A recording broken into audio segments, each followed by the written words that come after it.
Hey, everybody. Happy Friday afternoon. I'm so glad that you're here on a Friday afternoon. I'm going to have a few minutes to talk to you about a topic. I'll tell you a story of something that came up today and share a little bit about that with you. I just got off of doing a live panel with 3 other smart folks about attracting and retaining the right talent, being a leader magnet. And the thing I want to talk about this afternoon could be magnetic if we do it right.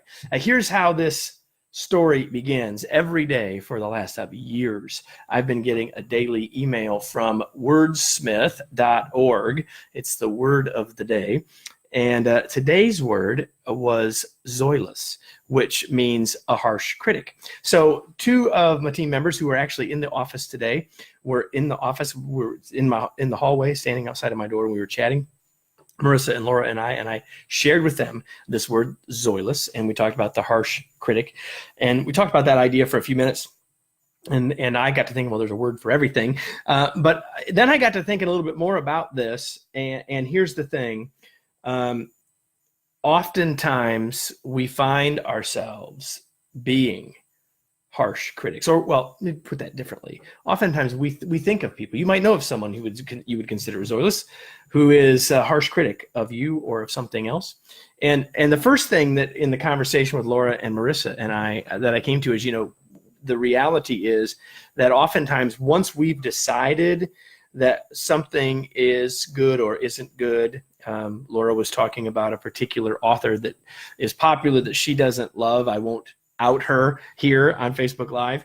She says, but the thing is, rather than trying to look for deciding that they're wrong and then being a harsh critic of all of their work, the better way to think about it, to which I completely agree, is to say it's not just about whether or not you think people aren't good or not, or you don't love their work or whatever, but how do I look for what they're great at as well? What do I like about it, not just what I don't like about it, and the vice versa as well.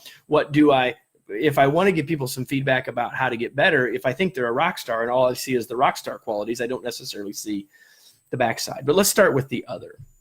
I see some things that I don't think they're doing very well. And I'm kind of in that zoilus mode of being a harsh critic. And I would say that, do we need as leaders to give people feedback? Yes. Do we as leaders need to give people constructive feedback, negative feedback? Perhaps. Do we need to give people constructive criticism? Perhaps. But here's the thing that I want to get at with the word zoilus, which is a harsh critic. I think we want to definitely stay out of the world of harsh. Because here's the thing. Any feedback. Now, we can have a conversation about the word critic and criticism versus feedback and all that stuff. But let me just talk about the word harsh for a second. Sometimes people, first of all, let's talk about feedback. Feedback, if I want someone why do I give someone feedback? I give them feedback because I want them to hear it, recognize it, understand it, and apply it. I'm not giving them feedback for my purposes. Hopefully, I'm giving feedback to help them. So that means any feedback that I'm going to give, whether it's positive or negative, needs to be given in a way that they will be open to it, not be defensive to it, that they will be open to it so that they will at least consider it. I got no shot for my feedback to be successful if it doesn't get through the initial filter and for it to be heard and that sort of thing. So that's why we got to stay out of harsh. Now, some people will say, Kevin, I need to get at people. I do this all the time. I ask people, so give me your best piece of advice for giving feedback. And I'll do this in a group and I'll get this long list, and I can tell you a word that's always on the list. Feedback needs to be direct. To which I say, maybe. Because here's the thing, to some people you can give feedback that is direct and it will get stopped. Because to some people that is too direct, it's blunt, it's harsh.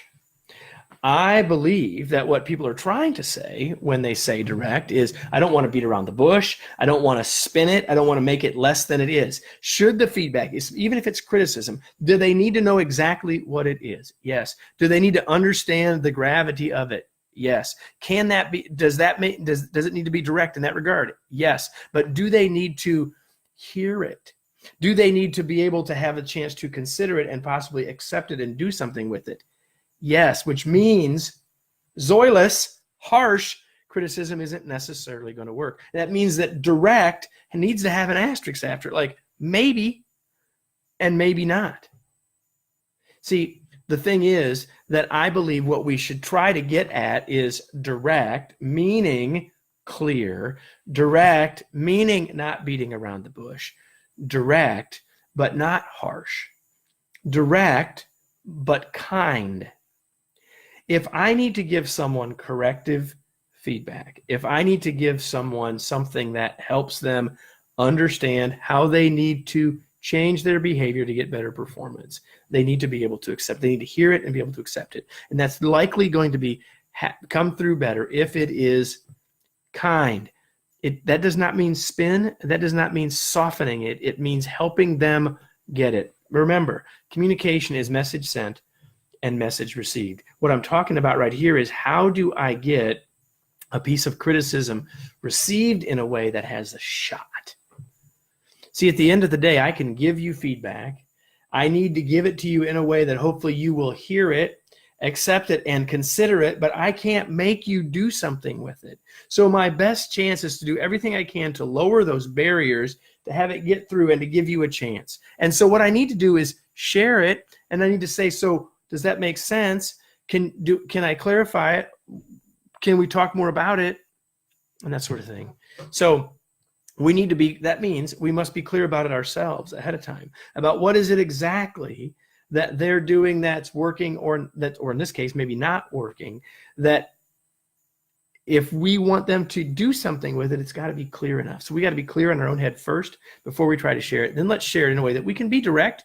We need to be factual. We need to be observational. We need to be talking about stuff that makes a difference, and it doesn't need to be harsh. We don't need to be zoilus. We can be direct and still kind. There's my thought for you on a Friday afternoon, and I hope that that's useful to you, because as leaders, all of us are in the business of helping our team members get better. We are all, as leaders, coaches, and the best leaders are the best coaches. And to be a great coach, we have to be able to give feedback that has the chance to be received. This is just one of the many things that we're going to be talking about and are always talking about when we help develop leaders. And the newest, most exciting way we're talking about developing leaders, I'm going to be saying more about in the masterclass and video series that I'm putting together. And you can learn more about that by going to kevineikenberry.com/way.